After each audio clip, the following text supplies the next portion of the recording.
أعوذ بالله من الشيطان الرجيم. بسم الله الرحمن الرحيم.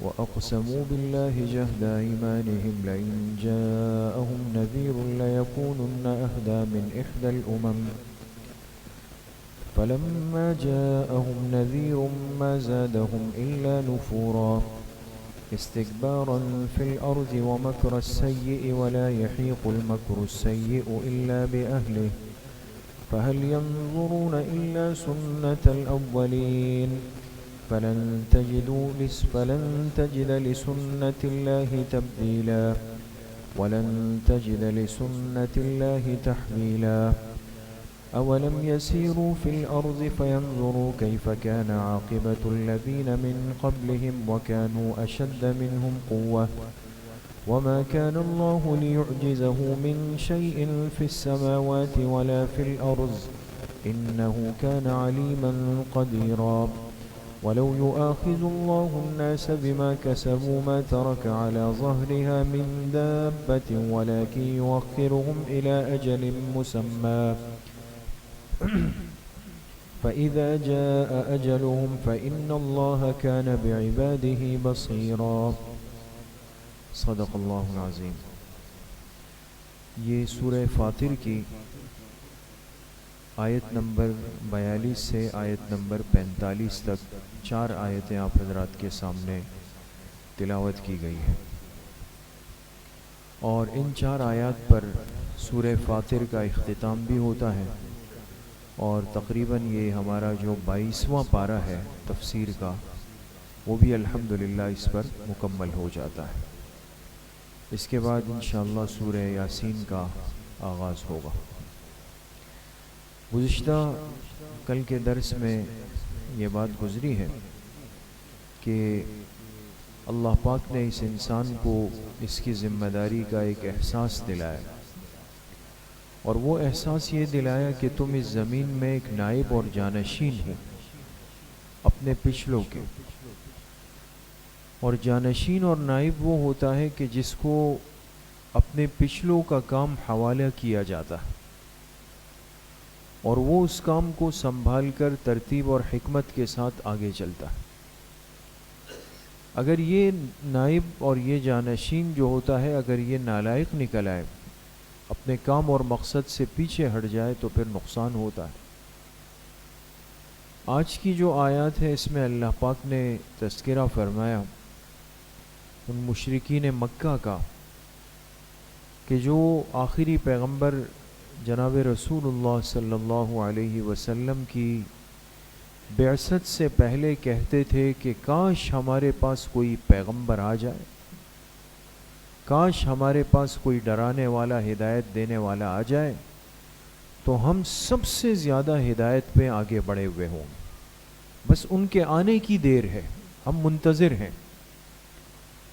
اللہ پاک نے فرمایا کہ جب ان کے پاس میرے آخری پیغمبر چلے گئے تو پھر سب سے زیادہ تنفر کرنے والے اور بھاگنے والے اور پیغمبر کے لیے بری تدبیریں کرنے میں سب سے آگے یہی لوگ کھڑے تھے. اس لیے کہ وہ الفاظ جو تھے وہ دل سے نہیں تھے، وہ زبانی کلامی تکلم تھا، جس کو کہتے ہیں نا ایک زبانی جمع خرچ. بعض دفعہ انسان صرف ایک خانہ پوری کر رہا ہوتا ہے، اسے لگتا ہے کہ بس ان الفاظ سے آگے کچھ ہے نہیں، بس یہ کہہ کر اپنے آپ کو ایک حقیقت اور حیثیت دلوا دوں گا، باقی کچھ ہونا کچھ بھی نہیں. تو اللہ پاک نے فرمایا انہوں نے یہ جھوٹی قسمیں کھائی تھی اور کہا تھا کہ بس ہم تک کوئی آ جائے، کوئی سمجھانے والا آ جائے، پھر تو ہدایت میں ہم پہلی صف میں کھڑے ہوئے نظر آئیں گے. ان آیات کا ترجمہ ہے وَأَقْسَمُوا بِاللَّهِ جَهْدَ أَيْمَانِهِمْ، اور ان لوگوں نے، ان سے مراد یعنی جو پہلے مخاطب ہے وہ مشرکین مکہ ہے جن پر قرآن بھی ان کے سامنے آیا ہے، پیغمبر بھی آئے. انہوں نے اللہ کے نام کی زوردار قسمیں کھائی. دیکھیں یہ بھی نہیں فرمایا کہ قسم کھائی، فرمایا جہد ایمانہم، جہد خوب زور لگا کے بھرپور انداز میں اللہ کے نام کی زوردار قسمیں کھا کے کہتے تھے لئن جاءہم نذیر، اگر ان کے پاس کوئی ڈرانے والا پیغمبر آ گیا لَيَكُونُنَّ أَهْدَى مِنْ إِحْدَى الْأُمَمِ، تو کسی بھی امت کے مقابلے میں یہ سب سے زیادہ ہدایت میں آگے ہوں گے، اتنے ہم آگے بڑھے ہوئے ہوں گے۔ لیکن ہوا کیا، فَلَمَّا جَاءَهُمْ نَذِيرٌ، جب ان کے پاس ان کے ڈرانے والے یعنی آپ علیہ الصلاۃ والسلام آ گئے، مَا زَادَهُمْ إِلَّا نُفُورًا، تو ان کے لیے سوائے تنفر یعنی بھاگنے کے اور نفرت کرنے کے اور کسی چیز میں اضافہ نہیں ہوا، اور زیادہ بگڑ گئے۔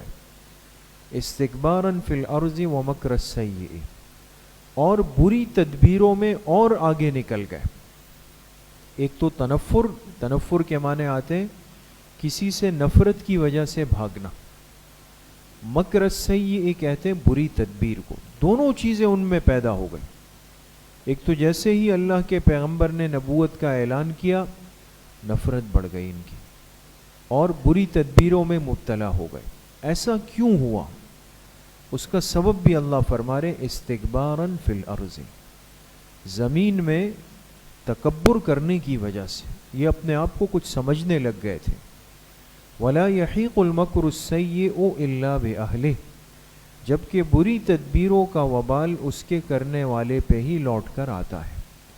فَهَلْ يَنظُرُونَ إِلَّا سُنَّةَ الْأَوَّلِينَ، بس یہ لوگ انتظار نہیں کر رہے مگر پچھلوں پر آئے ہوئے حالات کا، جو ان کے ساتھ ہوا وہ پھر ان کے ساتھ ہوگا۔ فَلَن تَجِدَ لِسُنَّةِ اللَّهِ تَبْدِيلًا وَلَن تَجِدَ لِسُنَّةِ اللَّهِ تَحْوِيلًا، اور ہرگز تم نہیں پاؤ گے اللہ کے ترتیب اور طریقے میں نہ کوئی تبدیلی، اور ہرگز تم نہیں پاؤ گے اللہ کی ترتیب اور طریقے میں کوئی منتقلی۔ دیکھیں یہاں دو لفظ استعمال ہوئے ہیں، اس کو ذہن میں رکھیے گا، اس پہ بات کریں گے۔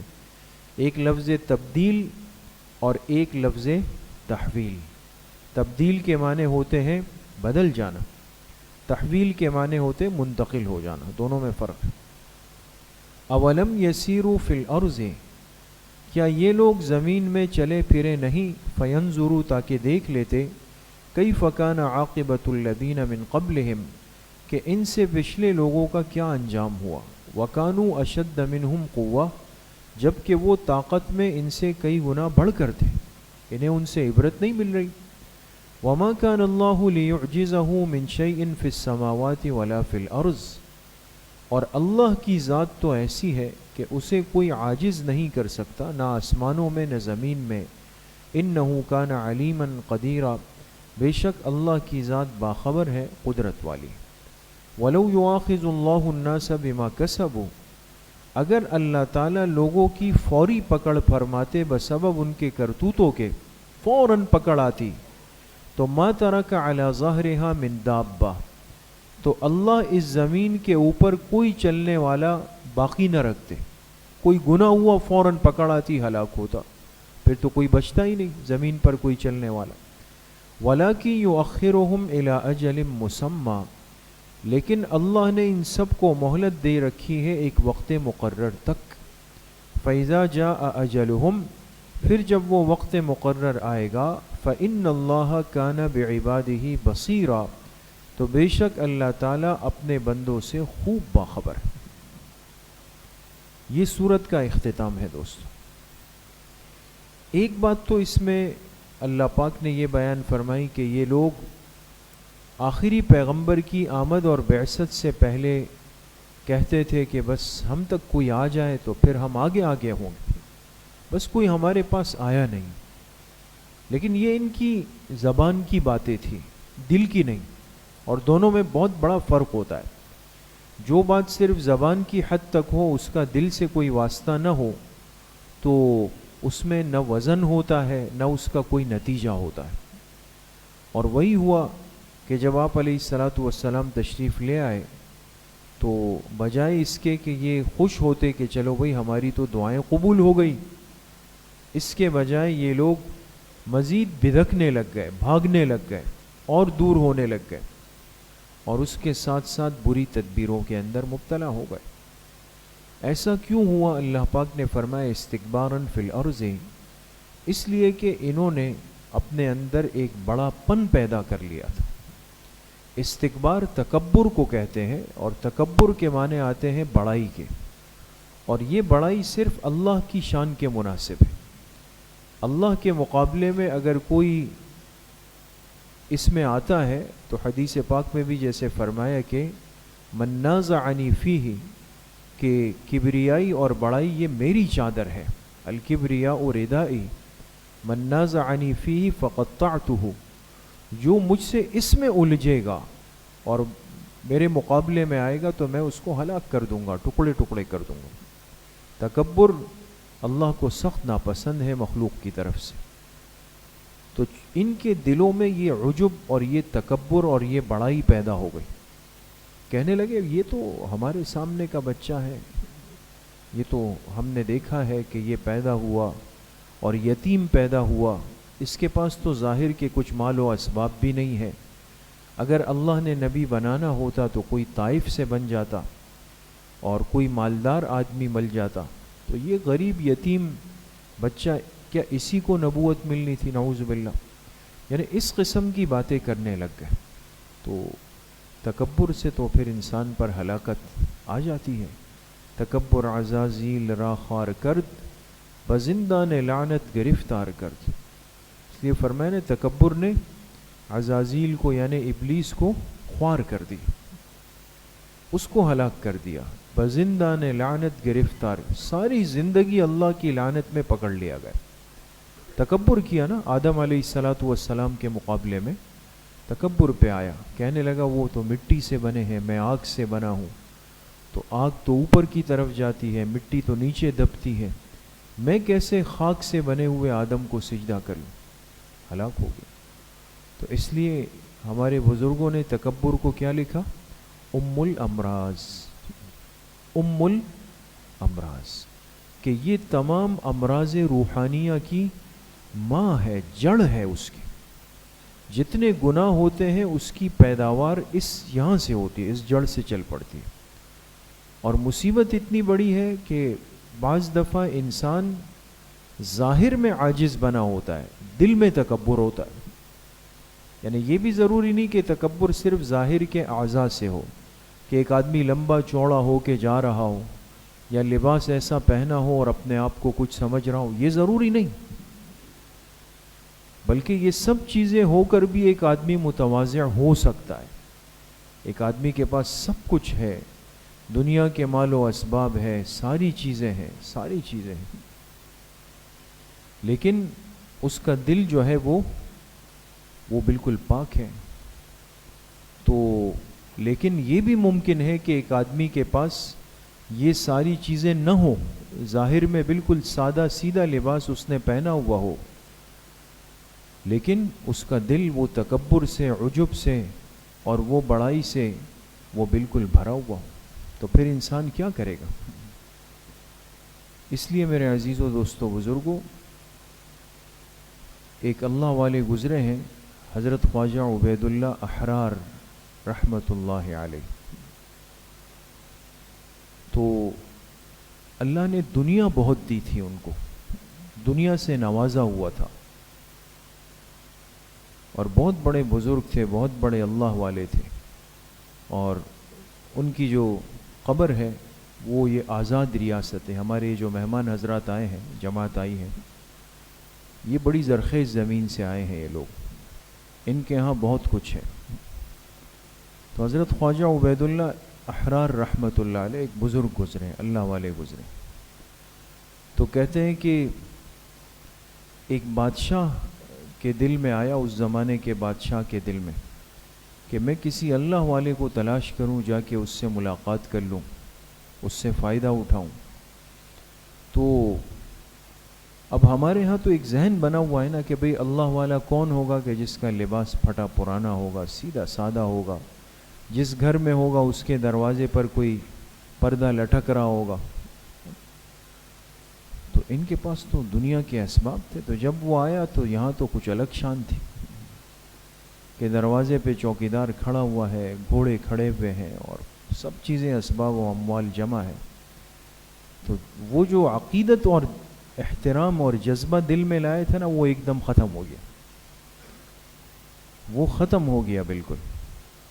اور بغیر ملاقات کیے وہ واپس جانے لگے. تو واپس جب جانے لگے تو ایک مصرع کہا, ایک شعر کہا کہ درے درویش را درباں نہ باید,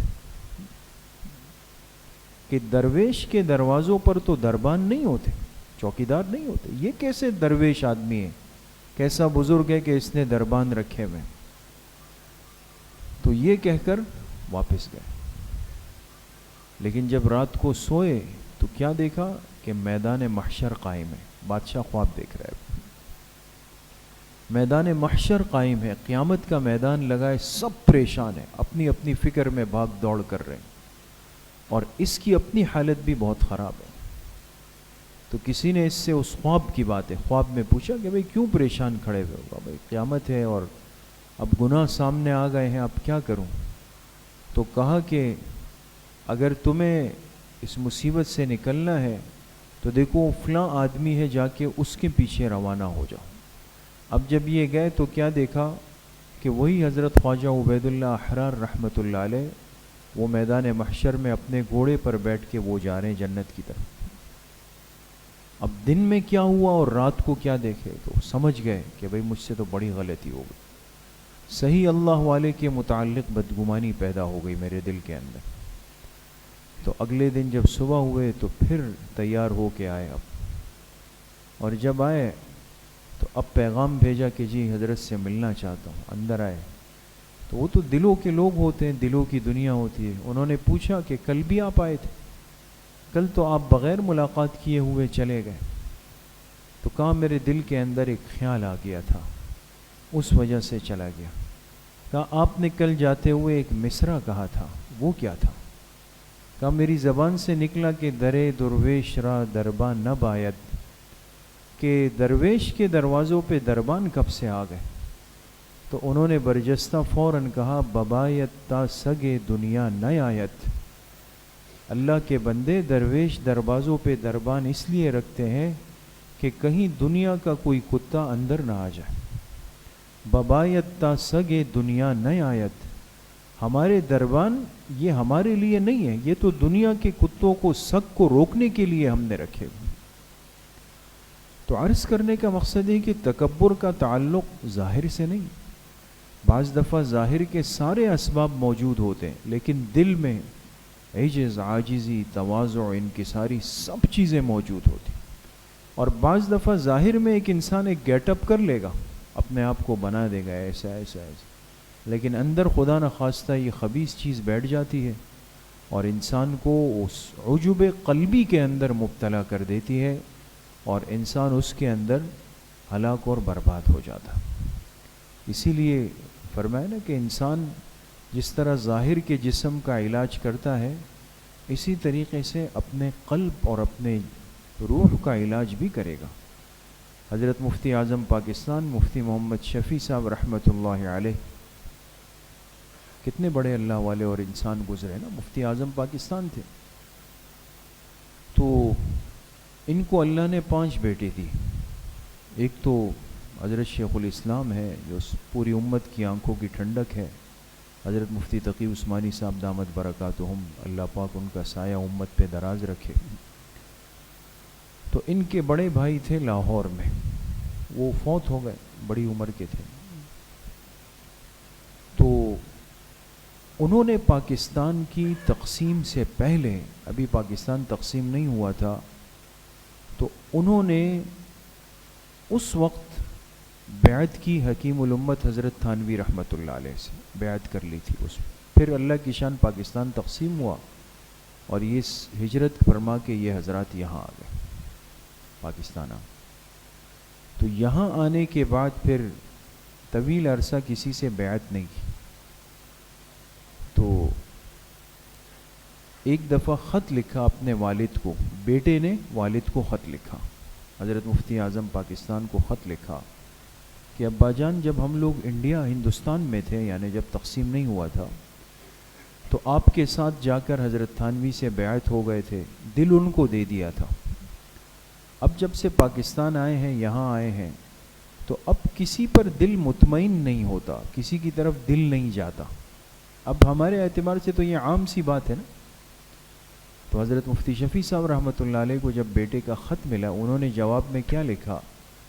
فرمایا بیٹا تمہارے اس جملے سے تکبر کی بو آتی ہے، تمہارا یہ کہنا کہ اب ان کے بعد کسی پر دل نہیں ہوتا، یعنی اپنے آپ کو اتنا بڑا سمجھا ہوا ہے کہ کوئی اور اس لائق نہیں ہے، تو فرمایا اس سے تو تکبر کی بو آتی ہے۔ اب وہ بھی بہرحال نیک لوگوں کی اولاد صاحب نسبت ہوتی ہے، انہوں نے لکھا کہ ابا جان پھر اس کا کیا علاج کروں؟ علاج بھی تجویز فرمائے۔ فرمایا آپ کے جو محلے کی مسجد کے مؤذن ہیں نا، ان کے ساتھ روزانہ جا کے بیٹھا کریں، مسجد کے مؤذن صاحب کے ساتھ آپ کچھ وقت بیٹھا کریں، اور آپ کو کچھ دنوں میں آپ کی یہ کیفیت ختم ہو جائے گی، ورنہ نہیں ہوگی۔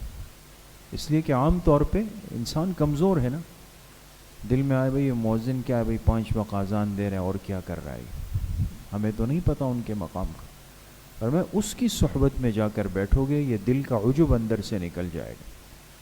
تو اتنی خطرناک چیز ہے کہ جس نے اللہ پاک فرما رہے مشرکین مکہ کو آخری پیغمبر پر ایمان لانے سے روک دیا، استکباراً فی الارض، ان کے دلوں کے اندر یہ عجب اور یہ تکبر پیدا ہو گیا تھا، محروم ہو گئے ہمیشہ کے لیے۔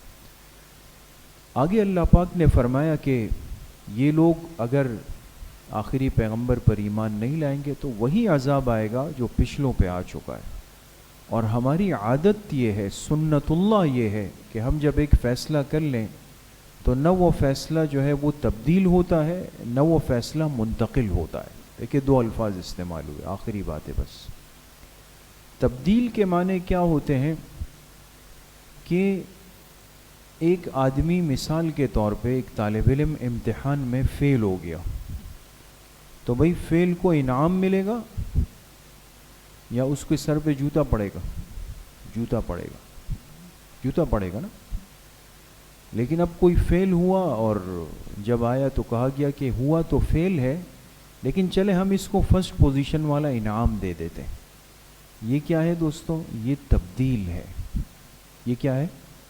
تبدیل، کہ اس کے فیل ہونے کو اس کی فرسٹ پوزیشن سے تبدیل کر دیا گیا، تو زیادتی ظلم ہو گیا نا۔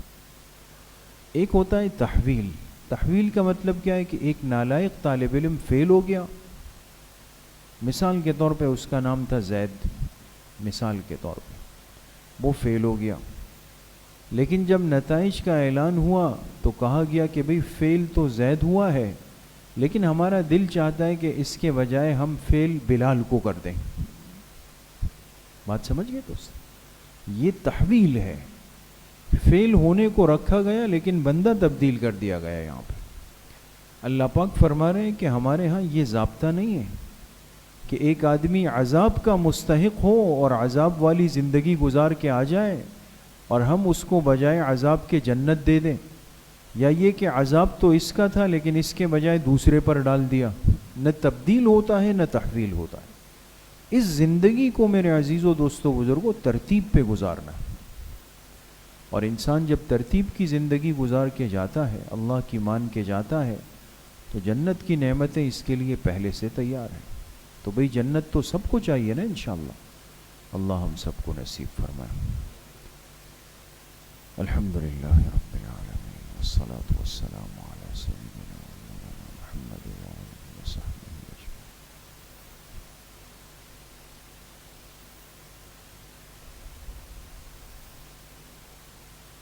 وصلی اللہ وسلم علی نبینا محمد وآلہ وصحبہ اجمعین۔